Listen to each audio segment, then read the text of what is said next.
We think of, oh, to create, you just keep creating. You want to tap into your creativity or play or be like a child. But I think there also is this component of creation, which is destruction, right? Like you have to almost destroy to leave room to create.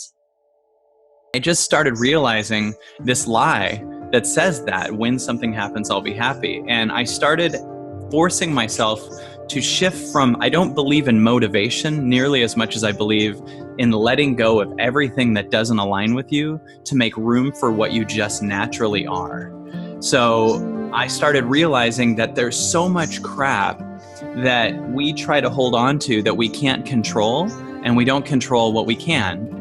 And so a shift for me was letting go of the things that didn't align with me anymore. So this started when at first I went 90 days eating only raw vegan. And don't worry, I'm not preaching everyone to eat raw vegan, but I just wanted to know what it would be like. And after about 30 days of that, I discovered not only was I getting really healthy, but someone walked by me with a hot dog and it smelled like chemicals and metal.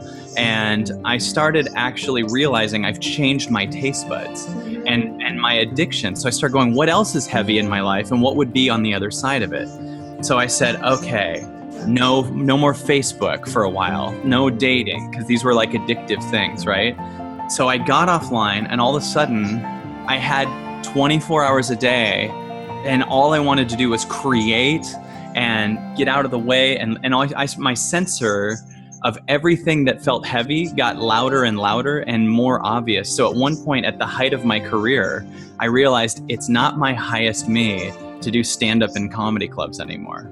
As a headlining comic, I was like, we were filming a documentary at the time, and I actually said into the camera, I'm officially done doing comedy clubs on the road. And we have this on tape, but right when I said that, 3 auditions popped into my phone in that second. It was like I made room for it. And all of a sudden, all these, okay, well, if you're going to free your schedule up. And it could be a coincidence, I don't know. But what else happened that was even crazier was I had no idea what was on the other side of that leap, right? And one of the reasons we're scared to let go of anything is because our mind can measure when you let go. Your mind can measure and see what you will lose, but you can't see what you'll gain.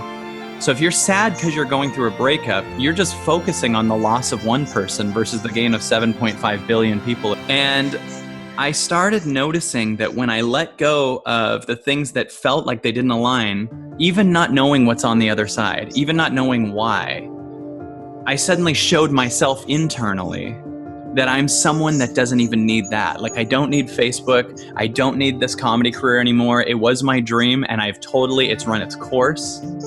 And now I had this freedom, and I was in my body.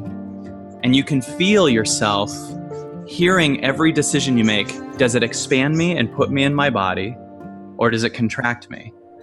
And contract me is like, I can see that I'll get money. I can see that I'll get something for it.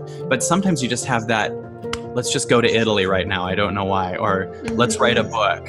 Yeah. And it can't tell you all the specifics. It can't tell you why, because you've never done it. And you have a choice every time. It goes, let's do this. And then the second voice in your head shows up and tells you why you shouldn't. So this first voice is like, let's leave this company. You don't know anymore. Just, it feels good. And then the second voice goes, yeah, but if we do, we can't go to the Cheesecake Factory party next Thursday. And the first voice is like, dude, if you'd learn to listen to me, you'll own all the Cheesecake Factories in a month. Just shut up and follow this. Yeah. And so I know that long story made really long. Once I decided to let go of comedy clubs, this is where the beginning of my shift was. I didn't even know what I was going to do, but I still felt connected in my body. And the next week, I remember thinking, what if I combine comedy and transformation? And my mind went, well, no one's ever done that. And my body went, no one's ever done that. Like, it's your own. That's awesome, yeah. How much work would you get if every corporation could have you? And there's so much more demand for it. And there's 100,000 people in the comedy scene, but there's no one doing it this way, the way that you can uniquely do it.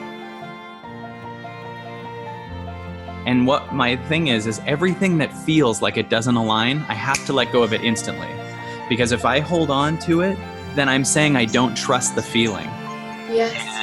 And I'm actually working against my heart in that moment.